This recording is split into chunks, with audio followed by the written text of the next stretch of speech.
This is a special bonus episode of the Buckeyes TomOrrow Morning podcast. We have weeks when there's just too much stuff going on, and this is one of those weeks. I am joined by Kevin Noon. We are here at the Schottenstein Center. Just wrapped up Ohio State's win over Eastern Illinois, 65-43. Kevin, I don't know that basketball is really the big story tonight. Running back Mark Fletcher just decommitted from the Buckeyes class of 2023. It was something that you had sort of maybe heard was a possibility for a long time, and it didn't happen, and now it's happened. And while the timing isn't great, there's also about a month before early signing day, so this is definitely not nearly as bad as it could have been for Ohio State.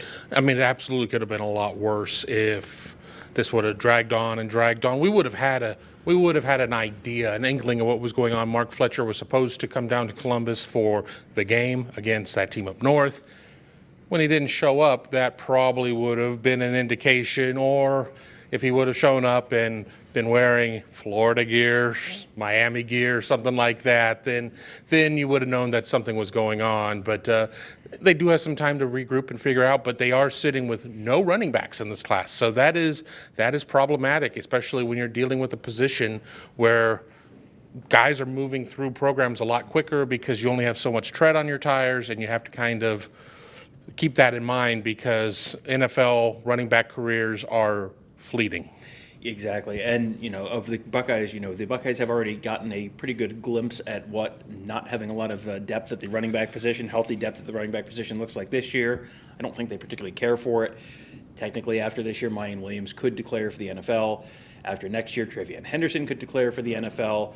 Chip Trayanum could declare for the NFL after this season. I don't think all of those guys are leaving early, but you're running the risk of who's going to be healthy, available a year from now, 2 years from now. This was a class where at one point they had talked about taking two running backs, and then it was like, well, as long as it's just Fletcher, okay, then you've got one, okay, and you can live with that. But now you have none. And our Alex Gleitman on the huddle board at BuckeyeHuddle.com had a list of a whole bunch of running backs who, it was like 3 or 4 guys who he thought they might try to get to come in.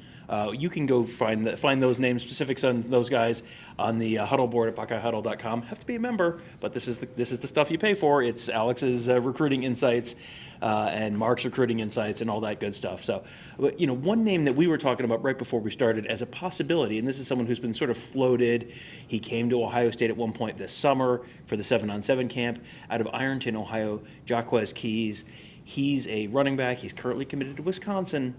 But he's someone who would make a lot of sense as someone who, if you could get him on campus with the uncertainty around the Wisconsin program right now, he seems like he might be someone who would make a lot of sense. Well, let's remember the way that Mayan Williams came to Ohio State. Mayan Williams was committed to Iowa State, and Ohio State just wasn't able to close on guys like Bijan Robinson, Jalen Knighton, guys like that. So they went the in-state route, and Mayan Williams has had quite the career with the Buckeyes. So now you go to Jaquez Keys out of Ironton High School, obviously a smaller school, the same school where Reed Carrico. Where Reed Carrico, you beat me to it, where he graduated from. I think that there's a lot of upside with him. I think there's some other names there. I'm gonna leave some of them behind the paywall, so you guys have to go and check it out. But, I certainly think that Jaquez Keys is somebody that makes a lot of sense, and it'll be interesting to see how these things go because Ohio State has certainly gone and flipped Wisconsin running backs before, and they don't always work out, but you don't know. You don't know what's going to work until you know. Exactly. And, the nice thing for Ohio State is, okay, you have basically a month before early signing day. You also have one of the biggest games of the year to sell to recruits in are you sure you wouldn't want to come to Columbus and watch the Ohio State-Michigan game? And then you also potentially have in-home visits with whoever they end up bringing in, whoever they end up trying to pursue. And, a lot of the guys we're talking about are not committed to Ohio State level programs. You're not necessarily going to flip a guy who's committed to Georgia or Alabama. Maybe. Well, they're going to try. They're going to try, certainly. But, if you're pulling someone from a lower level Power 5 program, that Ohio State, we hear coaches talk all the time about how the Ohio State polo on your shirt, the logo on your polo shirt when you walk into a school opens doors that a lot of other logos don't. You would think that's at least a possibility if you're trying to flip a person from Wisconsin or another, kind of solid Power 5 program that's not regularly in the college football playoff conversation. Exactly. So you go, you take your swings. I mean, there are going to be times it's going to work. There are going to be times it's not going to work. You may land the kid, it may not work out. You may sit there and get yourself a steal. You just never really know at that point. We certainly know of 2- and 3-star kids that just elevate and go bonkers at the collegiate level, and we've seen 5s that just never really pan out and bounce around from program to program and just kind of are never heard from again in terms of football playing. So you take your swings, you see what happens. You obviously have the Michigan game as a huge backdrop. You could have, you really can't have a recruiting weekend for Big Ten championship game because you're going to be playing in Indianapolis, provided that Ohio State wins. I don't want to be getting any emails saying you can't pencil them in there. And then, of course, you still have visits around bowl practice, and then you have early signing period, and then you still have the luxury of going to the traditional February date as well. So just if Ohio State gets out of the Michigan game without a running back commit, have no fear. They're not just going to say, well, the heck with it, we're not going to do it. They're going to keep looking. They're going to keep working. Keep an eye on the portal too. You just never know. Tom mentioned a lot of names. If a couple names decide to go to the next level or move on or what have you, there's always the portal as well. Yeah, that has really changed the game with a lot of this stuff in the last few years. So that's something they have not done that really. Well, I say they haven't done that. And the school single game record holder for most rushing yards in a game came through the transfer portal, Trey Sermon. They have not done it a lot, but when they have done it, they've had a pretty high success rate.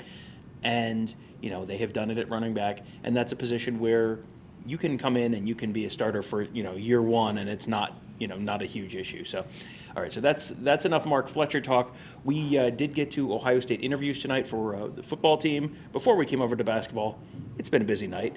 We went over to talk to some of the Buckeyes about a few of the sort of storylines heading into the Maryland game. Just a couple quick notes.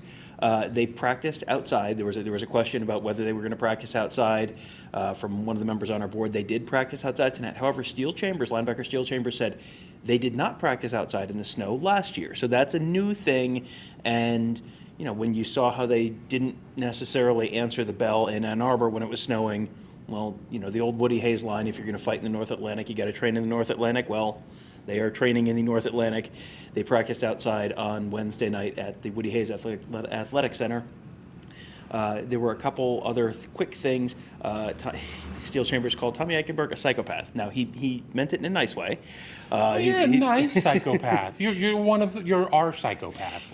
They are roommates. Steele and Tommy have been roommates for the whole time they've been at Ohio State, along with Cade Stover. Those guys cook rib. They cook on Monday nights. Steele says he's the sous chef. They've cooked stuff like ribs. I guess one of the other stories, perhaps arguably a question that people are more curious about than what Steel Chambers cooks on Monday nights. What's the status of Jackson Smith-Njigba? And Kevin, I think the answer is we don't know. We don't know. Tom lucked out. There's 3 tables on the Wednesday interviews, and normally table 2 is the one with all the action. Well, this week it was table 1, so you got all of the players going through. I had very little action over at my table, but yes, Jackson Smith-Njigba watch, wait and see. But I think we would all be shocked to see him for Maryland. Michigan might be the first window of opportunity. He may not be able to suit up at any point. But remember Jalen Waddle from Alabama. I mean, he was knocked out for most of the season, and then he trotted out there in 2020 in the Ohio State championship game and was able to play a little bit. There's a big difference between what happens the last week of November and what's going to happen, whether it be December 31st or January 9th or whatever is in the cards for Ohio State. Yeah, so that's something that's worth keeping an eye on. Again, I'm with Kevin. I'm not expecting Jackson Smith-Njigba this week. Michigan is a TBD. We'll see where things stand next week. I'm not expecting to get an answer before the game, but we'll find out together probably on the morning of November 26th.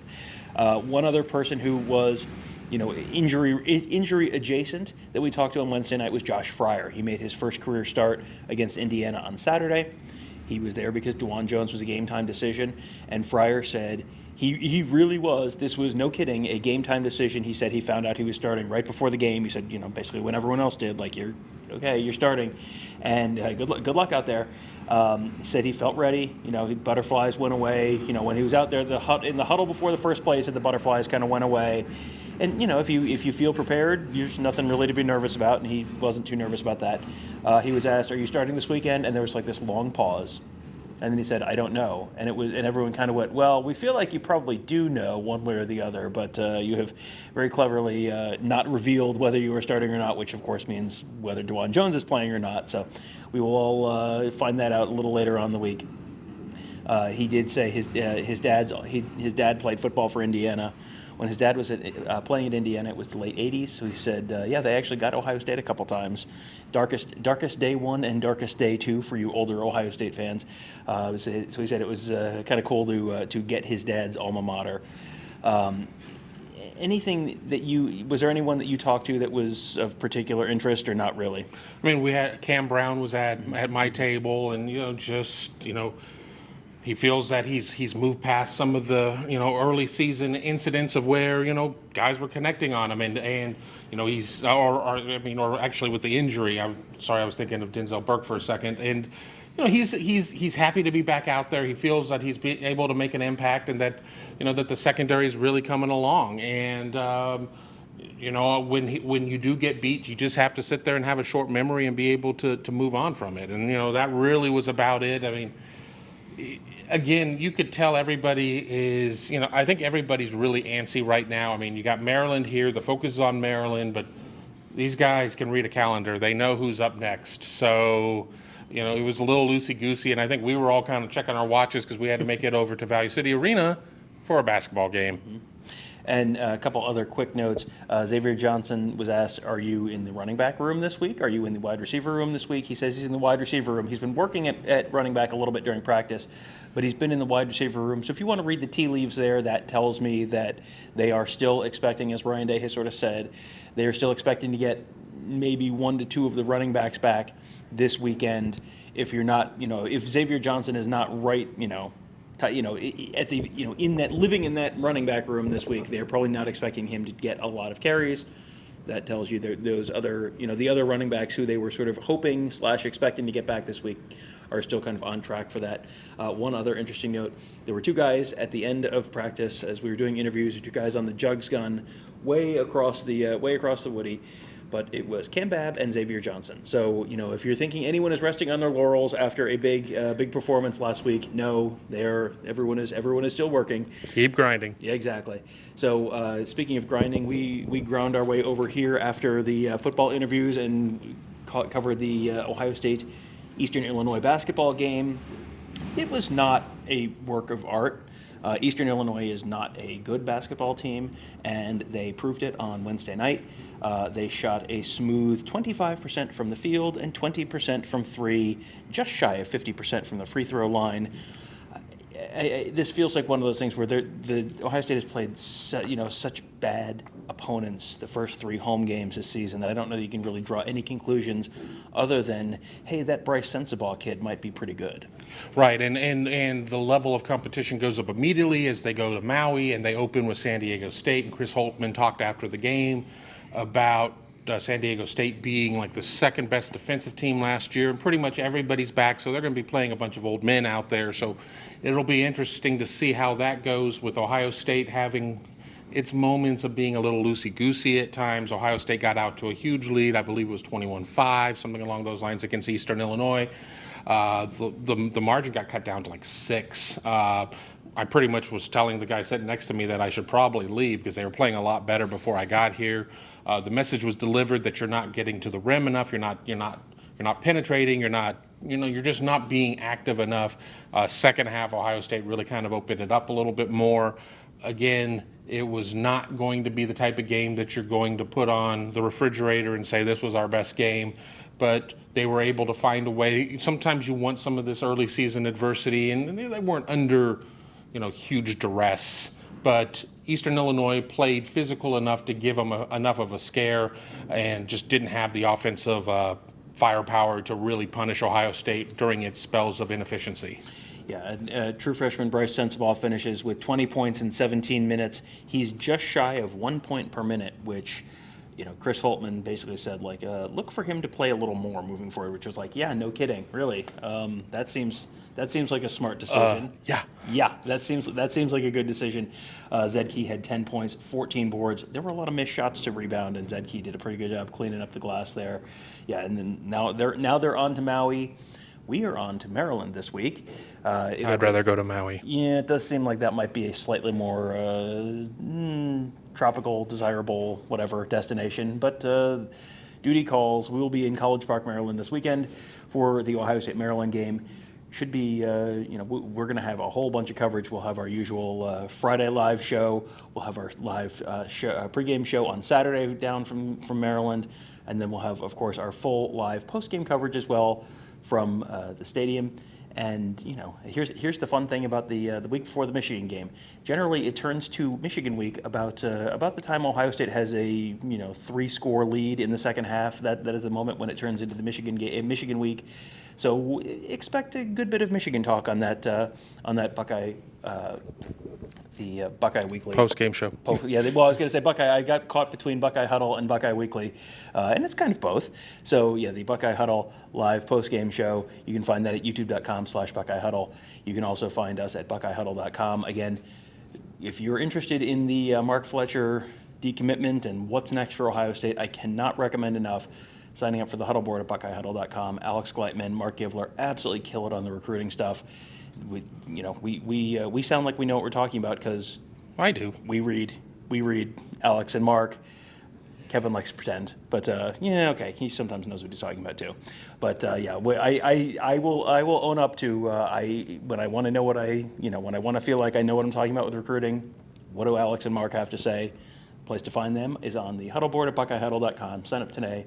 And it's less than 50 cents a day. This is going to be a heck of a month. This is. I mean, you're heading into a really exciting week with the Michigan game, potentially a Big Ten championship game after that, potentially a college football playoff, a month of anticipation for that.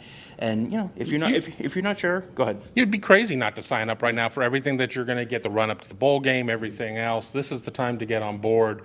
Give us a look. 50 cents a day, less than 50 cents a day, you say? Less than 50 cents a day, and give it we have 30-day membership, so try it for 30 days. And if you think, what, this is too much information. I don't like knowing this much. I want to have the air of mystery on the Ohio State Athletic Department. That's fine. No hard feelings. But give it a try for 30 days. And if you like it, here's the best part. If you like it, ask someone for an annual membership for Christmas. And then guess what? This time next year, when your membership's about to renew, guess what?